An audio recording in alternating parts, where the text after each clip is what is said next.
Welcome to Circle Up.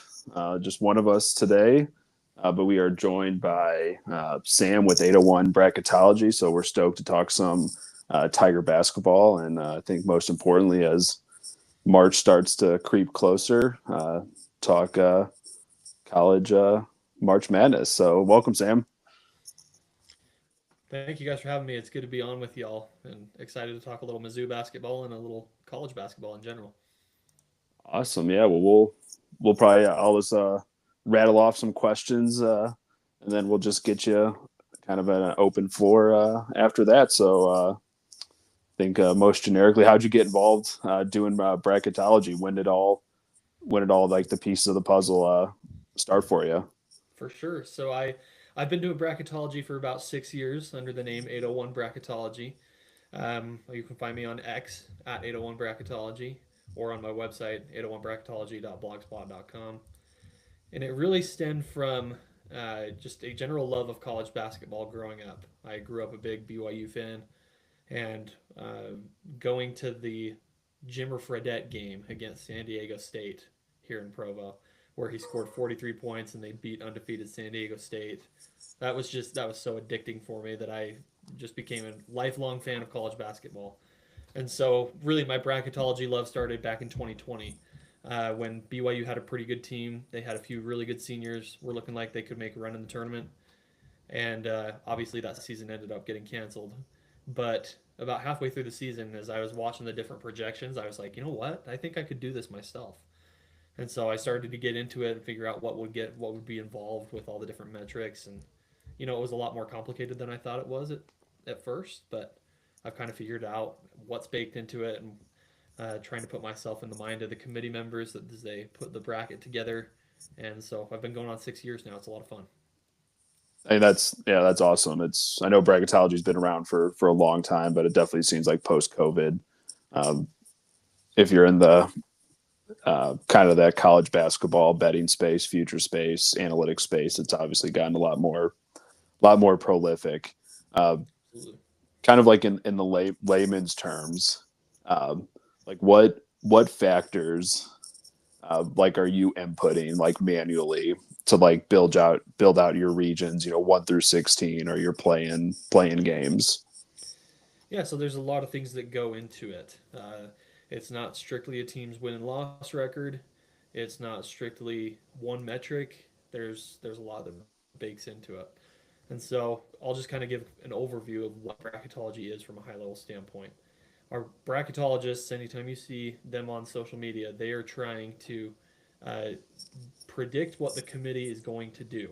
And so we got to put ourselves in the minds of the committee members as we look at a comprehensive team and figure out where they're gonna go in comparison to others. Doing that, there's what they call a team sheet. And so the committee will get together on Wednesday before Selection Sunday, and they will spend Wednesday, Thursday, Friday just debating the team resumes and trying to figure out what order they're going to put these teams in. And then on the Saturday, they'll start building the bracket until they're finished Sunday and they announce the tournament. So on Wednesday through Friday, as they debate those team sheets, there's a few things that they see on the team sheets, and they just get one sheet of paper for every single team. On that paper is a team's quadrant records.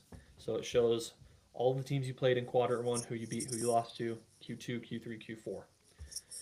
And then in addition, it will tell the committee the metrics of those teams. And there's two separate metric categories that we think about in college hoops. There is your result based metrics or your resume metrics, and those are your KPI, your strength of record, and your wins above bubble. And then your predictive metrics are the other category, which include your BPI, your KenPom, and your Torvik score. And so they look at all six of those and look at the overall net ranking and the quadrant wins and come up with where a team should be seated in comparison to others. And then they'll list those teams 1 through 68 and start building a bracket based off of that.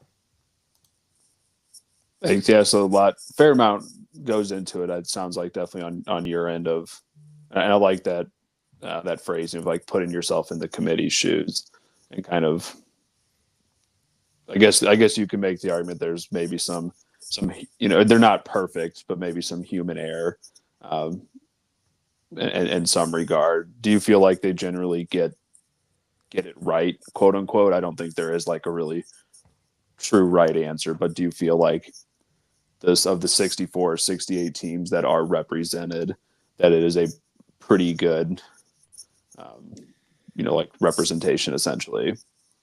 Yeah, I think I'm going to give you kind of a multi-layered answer here. I think they do well in general for the most part, but I think one thing that the committee generally struggles with, and it makes a lot of sense actually, the committee is made up of a bunch of athletic directors and conference commissioners from around the country. These are extremely busy people who have very little time to actually watch college basketball full time. And so I think that in general, anyone could look at a couple team sheets and figure out who's better in certain metrics than others, and then build a bracket based off of that. But what you end up with each season is there's a bunch of fringe cases, like St. Louis this year, where they've got really good metrics, but they haven't beat anyone. And so how do you seed them? You've got to watch them play, and you've got to know how they play to be able to put them in a bracket accurately. And I don't think that the committee does that very well. I know that my fellow bracketologists that I associate with and myself, we watch a ton more college basketball than the average committee member. And so while I think they do a good job generally, I think there's a good opportunity for. Uh, I would love to see a shift in the future to more people who watch a lot of college basketball, who don't necessarily have a say or a foot in the ring per se, putting together the bracket from a neutral perspective. Yeah, that's very, yeah, very interesting. Yeah, I guess I don't really think too much. Yeah, having heard that, who comprises that committee, yeah, they're not able to watch, an average American East game, or maybe an A10 game, so to speak. Absolutely. And then you end up with, like last season, Bubba Cunningham, who is UNC's athletic director. Yeah. His team ends up as the last team in the tournament when they probably didn't deserve to get in, and you end up with a bunch of controversy surrounding, well, did he have a say in that, or how influential was it that he was actually on the committee? Did his fellow committee members just throw him a bone and include his team in the tournament? And I don't know that we'll ever know the answer to that, but some impartiality would be really nice in the selection process and seeding teams in the tournament. And I think there's a handful of times that I can think of over the course of the last few years where I've really questioned one or two decisions of the committee members, like leaving West Virginia out last year. That was probably the most egregious one that I've ever seen in all of my doing bracketology in the last 6 years. But in general, for the most part, I think they do a pretty good job. Yeah. It's interesting looking at like Ken Palm, or Torvik or Hostlometrics, or any of those guys that are doing like predictive, game by game analytics, and then at the end of the year, or come start of March Madness for that Thursday, of seeing like kind of who's left out. And I feel like every year there's always like those one or two teams that were in that like top 75, top 65 range that get left out. But again, I think you're probably at the mercy of just winning your conference. And if you're in a gauntlet like last year with the SEC, you can't, at what point in time does, a conference get 8, 9 bids if they're all legitimate top 50 teams? Like I don't think that will happen, but maybe that's the magic of college basketball and March Madness, of every, all 32 or 31 conferences are represented in some regard. Exactly. Yeah, on kind of like on a narrow, to slightly turn the ship on like more Mizzou focused now. Um, I doubt that you have been following the Tigers as religiously as we do, but Probably not as religiously, but no, I've watched every team at least twice this year for full game.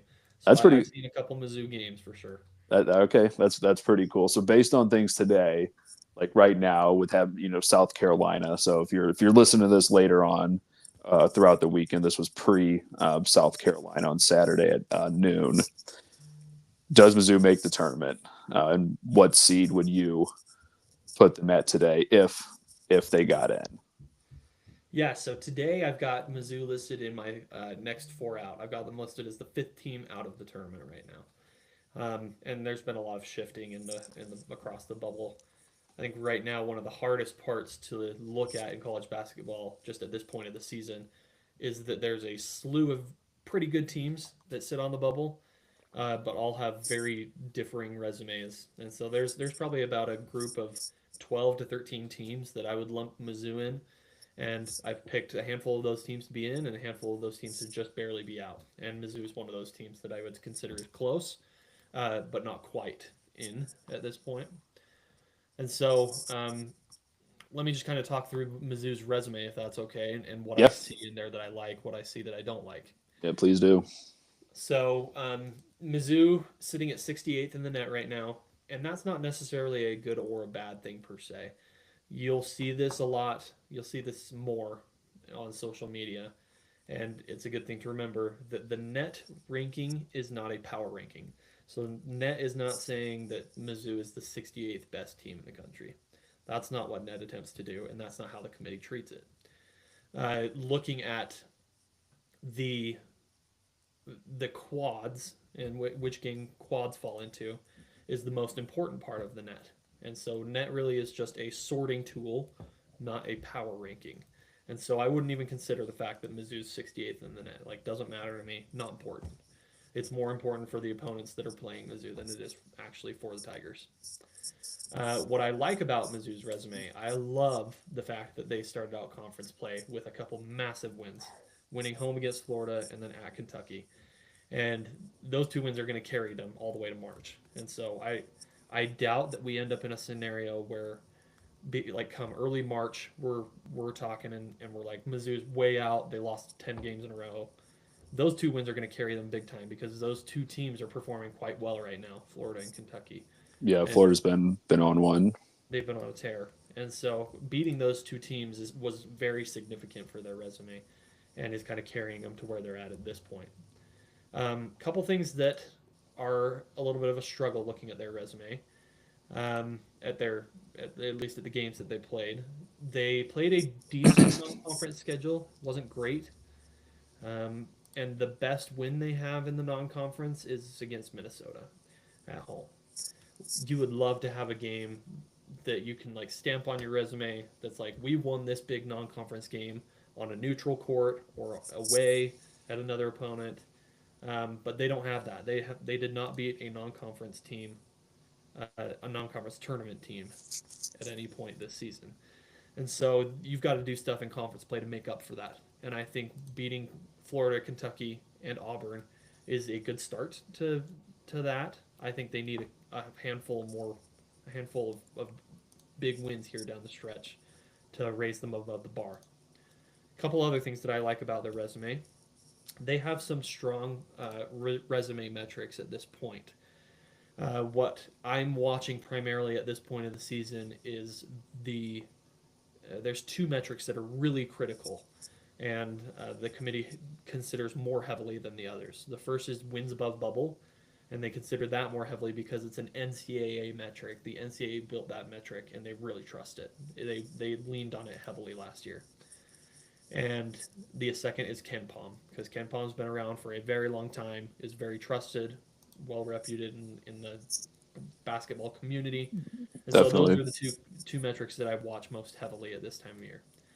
I am wanting the wins above bubble metric, which again measures your team's wins against the average bubble team or over the average bubble team.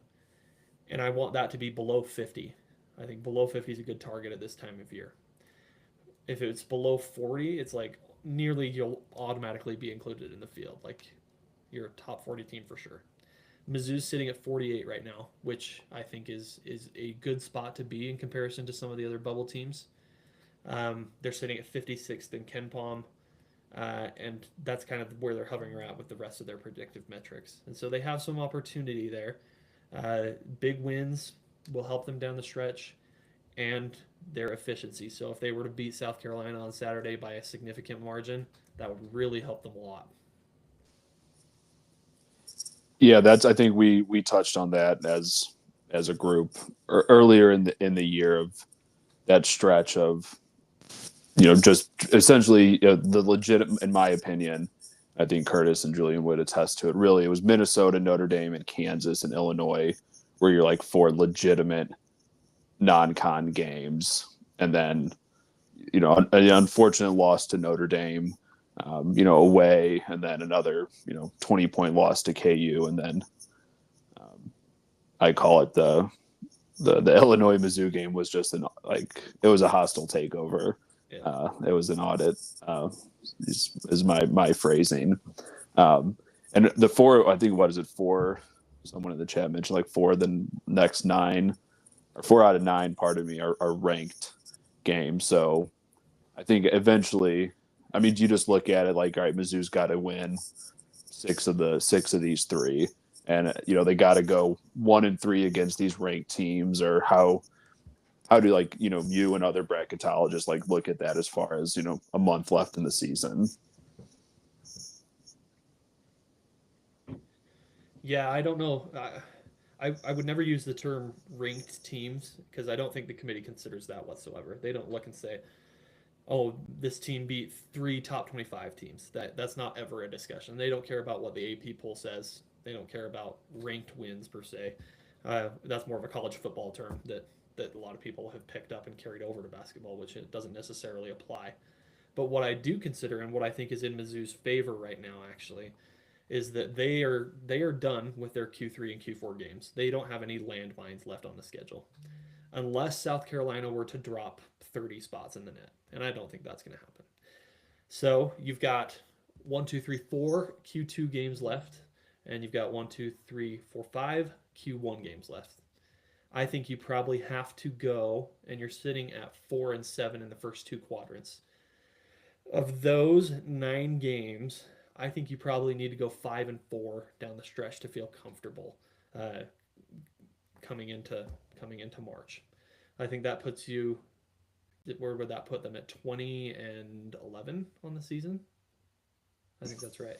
Yeah, and if they were 20 and 11, I think that's signed, sealed, done. You beat some pretty good teams. You have close to a winning record in the first 2 quadrants. You don't have any Q3 or Q4 losses. I think you're good. And so that's the thing that I would be watching for them, is to pick up 5 wins out of their last 9 here down the stretch. No, that's a good way to put it. Does the committee take into account the conference tournament? So obviously the SEC tournament and this play, do they say, all right, Mizzou, depending on where it shakes out, they could get that first round bye, or have to play in, or so to speak? Do they view it? Does that have any weight to it at all, or is it purely back to the metrics that you were speaking to? No, it absolutely has weight to it. There's some weight behind that. I think where things stand currently, it's a logjam in the SEC right now. But I think Mizzou sits kind of tied for 7th, 8th, somewhere in that range.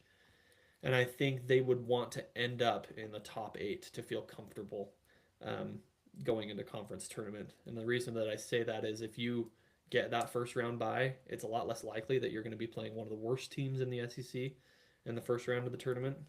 My only hesitation would be if you're 20 and 11 and somehow you end up with the 9 seed or the 10 seed, you have to go play one of the worst teams in the conference, in Oklahoma or South Carolina again, in the first round of the conference tournament. And if you lose that, that's not a good final thing to put on your resume before the committee starts discussing. So I think it's important. And if I was a Mizzou fan, I want to see my team finishing in the top 8 of the conference, so we hopefully avoid that trap game there. Yeah, I think I was looking at some of the, mock-up tournament, where things stand today, and I think potentially playing a team like Bama, right in that middle of the log jam. Yeah. And then what, just kind of for average Mizzou fans speaking, what's a misunderstanding that they may have about their realistic tournament chances? Because I think a lot of people see, I'm talking, your average fan that's not looking at Ken Pom, they may not even know that Torvik, exists, or anything like that, or these fancy metrics, something that they may miss, or a misunderstanding. That's a good question, and I think a lot of what I've seen on social media from Mizzou fans recently, and I get it after the last handful of years because it seems like Dennis Gates has a good year and then a bad year and then a good year and then a bad year. And so I see a lot of Mizzou fans saying stuff like, "Oh, we're absolutely cooked if we lose this game," and I don't think that's the case at all. I don't think there's any one game here down the stretch if they lost I'd be like, "Oh, I'm writing them off." In fact, I was looking earlier today, and I think their tournament odds are plus 230 right now on FanDuel. I think that's pretty low. I think that's a really good value actually, because again, they don't have any of those really bad landmines on their schedule, and they have some good opportunities to pick up key wins. So, um, really, I think they have a decent chance at making the tournament. If I had to project today whether they do or not, I would say they probably end up making the tournament.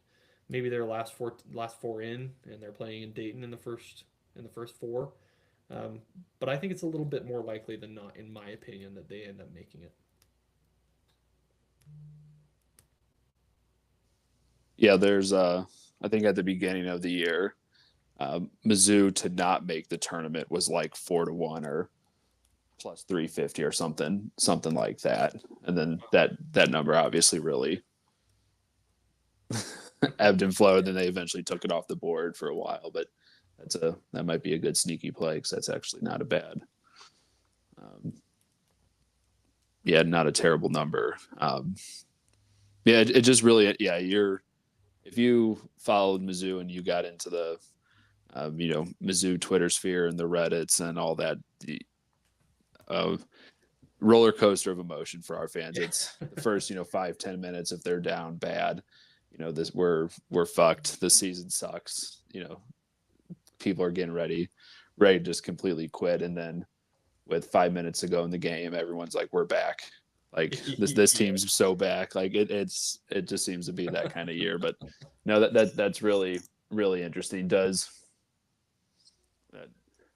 the someone in the chat, does the committee care that they can't make a free throw? This team is really struggles from the free throw line. They're like, I don't know, 340, 350 on KenPom. It's been That is bad. it's been very bad. Um, yeah, I mean, selfishly, I'd love to see. It's interesting, like looking at the preseason metrics, and I think it was. I don't want to misspeak, but I think it was maybe Evan Mia, um, or someone, maybe Ken Palm. I'll have to find it.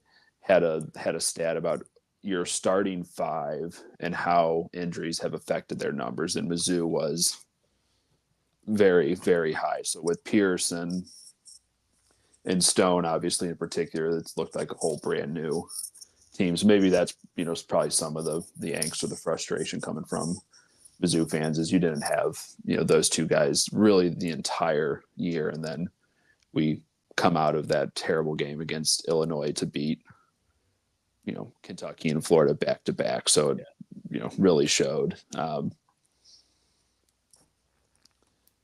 pretty much it. Like that I got for like Mizzou. That was like definitely learned something on like a broad topic to put on my tinfoil hats at the cleaner right now. But do you think there's any like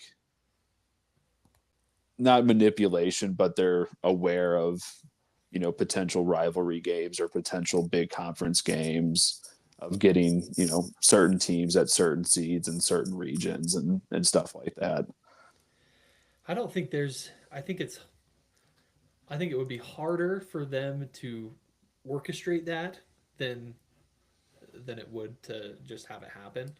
And so I'm not sure that I believe that there's any sort of conspiracy there, especially because as I do my own bracketology, as I start to set up the bracket and I'm looking through the rules of like, okay, this team's got to go in this region, and this team can't go in this region with this other team, and I've got four teams in the SEC and my top four seeds. They all have to go in separate regions, things like that.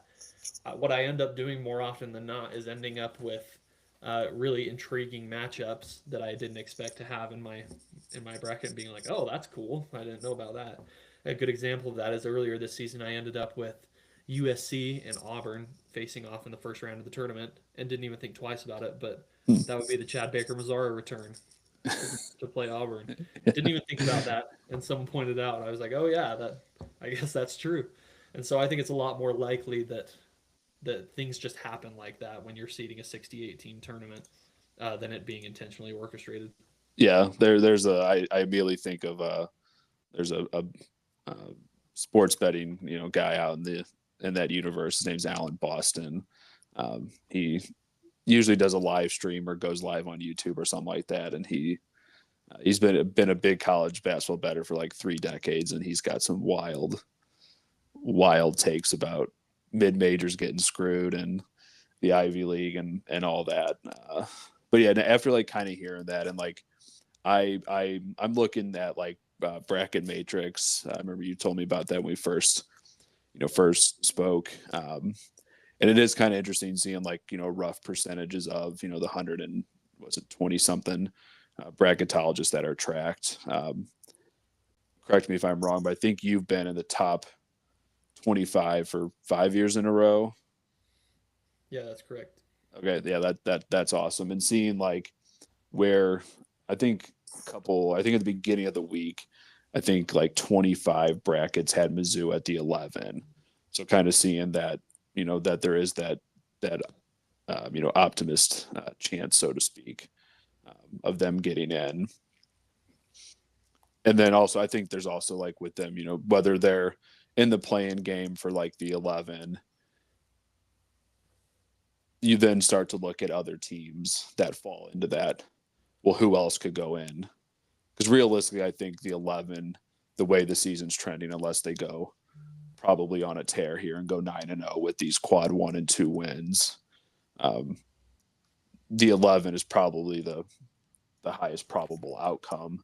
So then you start looking at teams like how do they stack up against maybe like a Miami or a San Diego State, UCLA, St. Mary's, VCU, like those types of teams. So then maybe a little bit of luck, maybe the wheels fall off the wagon for one of those teams and your wheels just are just getting started.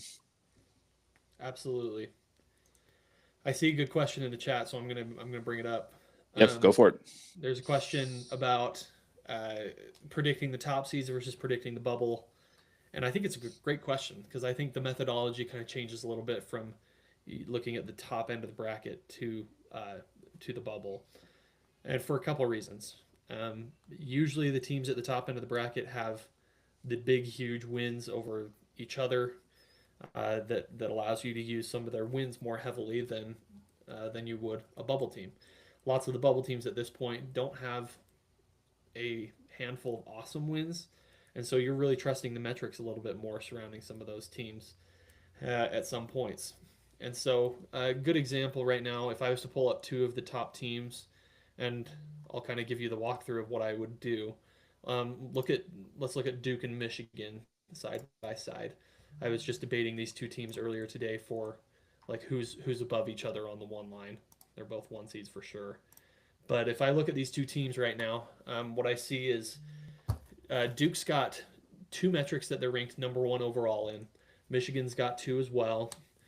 Michigan or Duke averages about 2.5 on their resume metrics. Michigan's about 3.5, and then but Michigan in the predictive metrics or the quality metrics is an average of 2, and Duke's a little bit higher of an average, probably about 4. And so I dig then into the resumes and start to look at, okay, well, Duke has 4 quadrant 1A wins against Florida, Kansas, Michigan State, Louisville. And 2 of those came on the road. So they have beat 2 top 20 opponents on the road, Michigan State and Louisville.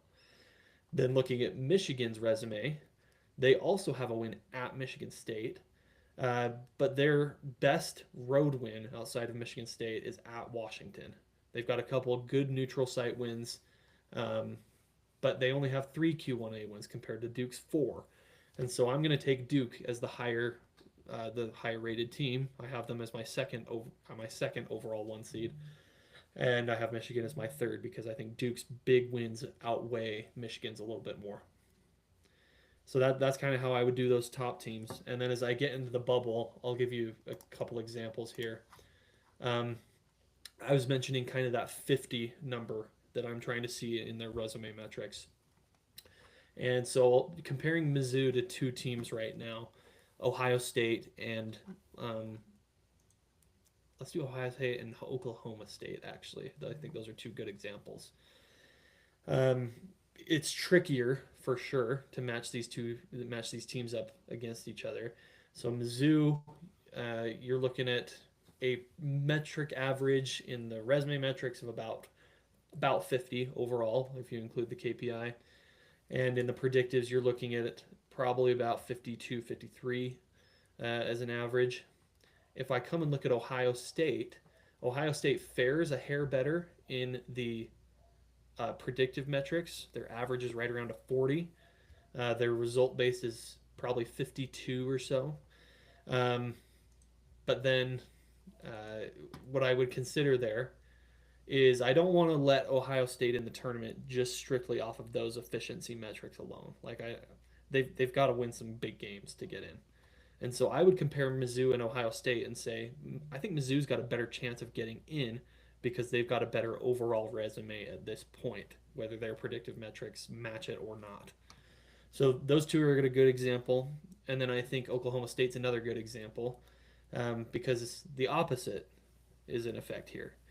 Oklahoma State has excellent resume metrics. They've got a good resume at this point, um, outside of having high end wins.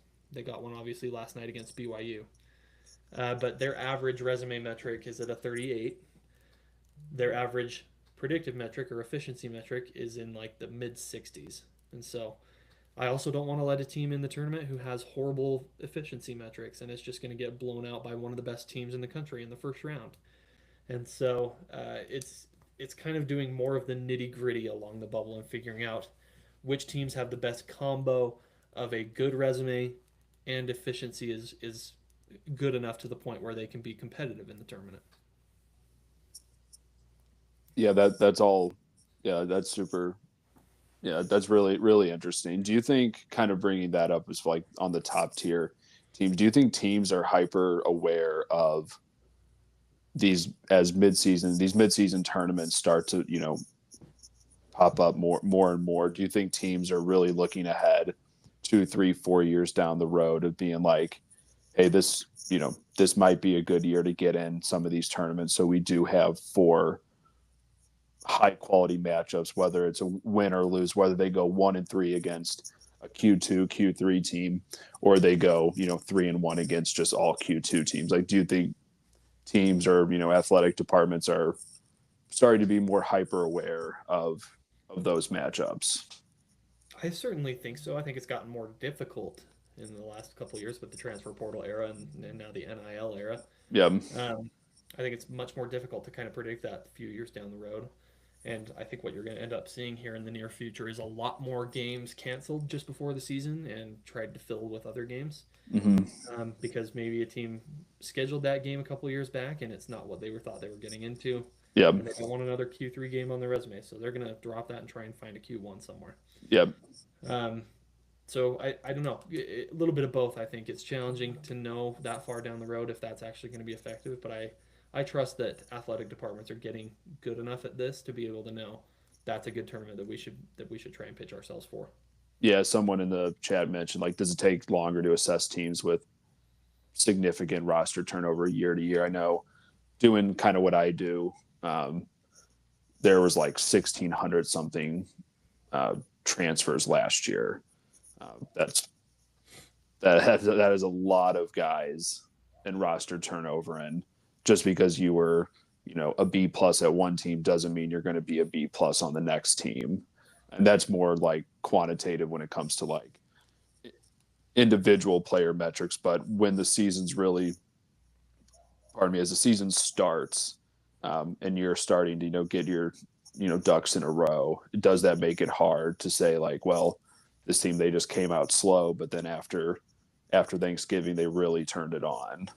Absolutely. Yeah, I think it's very difficult right now. That's one of the things that I'm trying to figure out for future seasons because in past seasons it's been so easy to be like, yeah, we're starting another season, but I know who that team is based on how they played last year. They may have some marginal improvement or some key pieces that they add in here and there with new freshmen or the occasional transfer here and there. But I have a good idea of what that team's identity is. Yeah. And at this point, it's like every time we start a season, I have no idea what those teams are going to be. I can look at, how highly they were rated as prospects and the transfer portal ratings to figure out kind of where I would slot them. But then we also have the effect of we start playing some of these games and they don't gel yet, they don't mesh yet, their offensive scheme isn't at its peak yet. And so you're right, we end up with a lot of teams struggling until after Thanksgiving to put it all together. Yeah. And then after Thanksgiving, ending up with a lot of teams that suddenly figure it out and are performing at a very high level. So it's getting a lot more difficult to evaluate teams on a year-to-year basis. For me, I think it's a lot of fun, and it's fun to see, but it's also much more difficult to keep track of. Yeah. Yeah. There's a couple sites out there that obviously do the, Evan Mia, CBB analytics that give you like some sort of like quantitative rating, but those are all past metrics, and the predictive side of that I think is very tough, and just like you said, it's probably very hard to do. Yeah. Kind of touching back what we were talking about a few minutes ago, I think with teams, looking ahead, maybe they're canceling a game because they want to get a better game. I assume the committee is obviously looking at that, but is it hard to like not, or is it hard to like overlook that, or maybe not punish a team because maybe they didn't, maybe Miami of Ohio couldn't get any better games because it doesn't do anything for maybe like an Oklahoma State or a Utah State or New Mexico to go to Miami, Ohio to play, because if they lose, it's just bad for them. But if Miami wins, it's obviously great for them to get those wins. Um, Yeah, that's the ultimate question I think across college sports right now is I think there's got to be some checks and balances in place where we shouldn't just be able to cancel games because we don't want to go play a good team or because we're worried about where's this team going to fall throughout the year. And I would love to see some sort of implementation that says, hey, if you're a power conference team, you must go play a mid-major on the road at least once this year. If you don't do that, we won't even consider you for the tournament. And that's a good yeah, example of something. That's a good example of something Mizzou did this year. They went and played at Howard yeah, early on in the season. I think that's awesome. I think it's great for yeah, college basketball too to get power conference teams in small gyms around the country, get their faces in front of people that don't get to see them on a regular basis. I think it's awesome. I think that's the best thing college basketball can have. But we're obviously not at that point, and we're at the point where a team like Miami, Ohio, sits undefeated at this point of the year, but they also had several of those high end games canceled before the season because teams didn't want to come play them. Or they called 75 teams and only two picked up the phone to even talk to them about playing a game. yeah. And That's out. I think it's pathetic. yeah. I think it just adds a different layer, and I love mid major basketball. Um, I just think it's basketball and it's like rawest real form, in some capacity. And but then it for these Power Five schools, it becomes like a game, or it's like Big Brother pushing the thumb down. Um, I look at like Penn State, where they went to New Haven Yeah. this at the beginning of the year, but was it next year, or at least the rumor was next year, New Haven's got to go there, and Penn State's not paying them. Or so that's what was on the the Twitter sphere and Reddit threads, as far as people who I guess were in the know. But yeah, I mean, props to them for going to New Haven this year, but that's also like uh, that gym holds like 800 people or something like that. Like that's Yeah. like that's not mid-major basketball. Like that's yeah, I don't even know what to call it. For sure. um, well, yeah, I mean, any lasting points you want to leave with us? Um, Well, I see another comment in chat asking about Super Bowl predictions for the weekend. I'm going to ride with the Seahawks this weekend. I'm going to that ride with the Seahawks. I yeah, don't think shout we'll yeah. blow out the Patriots. I'm a longtime Packers fan, an Aaron Rodgers Okay, fan. all right. So I still have some animosity towards Tom Brady and the Patriots and Bill Belichick for being so good. But So I'm going to ride with Seahawks. But just a couple other things. This is such an exciting time of year. I hope Mizzou fans get to enjoy it. I hope they end up going 5-4 so down the stretch that they get one of those 11 seeds, because I think there's significant potential for them to make a decent run in out of the 11 spot. I think that's a good spot to be in this year. Get a good 6 seed, and if you can handle them, you're going to get one of the teams that is not quite elite, but is a good team, and I think Mizzou has just as much a chance of taking anyone down as anyone Yeah, else. I would love. I yeah, I've been looking at the Hostlemetrics bracketology quite often, and them predicting SLU going in at a 6 would be That'd be so fun. that. Yeah, that would be electric. And to put on my tinfoil hat, Enterprise Center in St. Louis is hosting the first two. There's no way they give if SLU goes in as there's no way they're going to be in that region. But that would be an electric atmosphere with the Enterprise Center being split with SLU, and SLU's like a stone's throw away from the Enterprise Center, but the whole state. That would be so cool. yeah, That would be amazing. Yeah, yeah. I doubt that it happens. They would have to get up to probably a 3 seed for that to be realistic. That yeah. Well, great. I mean, I'll check out our YouTube description. Follow Sam 801 Bracketology. His handles at 801 Bracketology, website 801bracketology.blogspot.com. Thanks, guys. Yeah, hang tight.